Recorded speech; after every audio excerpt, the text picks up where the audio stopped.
जिल्हा परिषद अध्यक्षपदी आपली निवड झाली तर आपण जनतेला काय संदेश देणार? पुणे जिल्हा परिषदेच्या अध्यक्षपदी माझी काल पुणे जिल्हा परिषदेमध्ये निवड झाली. ही निवड होत असताना कैलासवासी अजितदादा पवार यांच्या आचार विचाराने चालण्याचा यापुढे आम्ही संकल्प केलेला आहे. राज्याच्या उपमुख्यमंत्री श्रीमती सुनेत्रा वहिनी पवार, आमचे नवनिर्वाचित राज्यसभेचे खासदार आदरणीय पारदादा अजित पवार यांनी दिलेल्या सूचनेनुसार जिल्हा राष्ट्रवादी काँग्रेस कमिटीने मला पुणे जिल्हा परिषदेच्या अध्यक्षपदी निवडलेले आहे.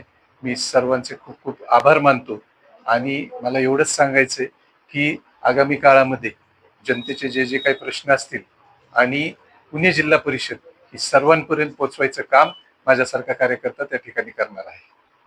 जिल्हा परिषद शाळेच्या बाबतीत आपण काय करणार आहे? जिल्हा परिषदेत शाळेच्या बाबतीत नुकताच जो प्रशासकीय अर्थसंकल्प जाहीर झालेला आहे त्या अर्थसंकल्पामध्ये शैक्षणिक कामासाठी किंवा शिक्षण विभागासाठी भरपूर प्रमाणात तरतूद करण्यात आलेली आहे आणि येणाऱ्या काळात त्या तरतुदीनुसार सर्वसामान्यांना चांगलं शिक्षण जिल्हा परिषदेमध्ये मिळालं पाहिजे अशा प्रकारची भूमिका आम्ही सर्वजण जिल्हा परिषद सदस्य घेणार आहोत. पुणे जिल्ह्यातील जे प्रलंबित विकास काम आहे त्याबद्दल आपण काय उपाययोजना करणार आहात? जिल्हा परिषदेच्या प्रलंबित विकास कामांच्या संदर्भात येत्या काही दिवसातच एक विभाग प्रमुखांची बैठक घेऊन त्या संदर्भात ही कामं लवकरात लवकर कशी पूर्ण होतील यासाठी सूचना करण्यात येतील.